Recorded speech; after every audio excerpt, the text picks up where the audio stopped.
Weg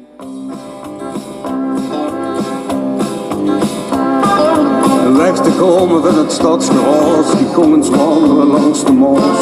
Het is woer wat ik je vertel, van vullende steen, daar stond ik stil. Goed 1814, je zag hem op een lensmachine. En op die steen, daar staat de naam van iemand die het eerste kwam. Nol Hoebrechts was een muzikant, het muziek dat ging hem van de hand. Hij ging naar Hoesto in de nacht, de dader heette hem gebracht. Arnoldus Hoebrechts wel bekend, vermoord en kwam hij aan zijn eind. En al die speelde toch zo fijn, maar zijn naam staat op die steen. Nou kwam juist van het spelen terug, hij wordt gestonken in de rug. Zijn instrument was een trompet, ze lag vertrooien in de gut. Ja, hij vond een doet naar eerste toon, en toen verwacht de kinderen gewoon. Zijn zijn en zijn horloge weg, de in zijn schoot, maar ook dik slecht. Die steen, die wordt hij opgericht, want het volk vond het als een vlieg.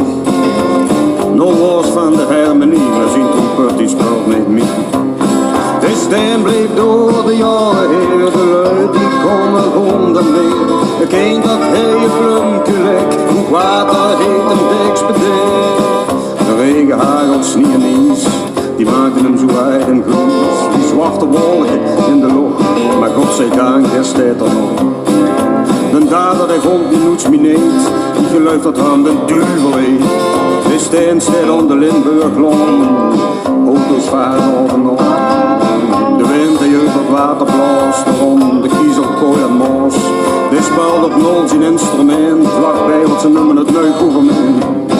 God heer het zee, man of vrouw, zo langs de Maas nog is de dood. Dus heer die steen van Olderzeet, vergeet die muzikant en nee, dat huurt hier in de avondwind. Spelen op een instrument, dan weet u dus de muzikant, vermoord hij aan de waterkant.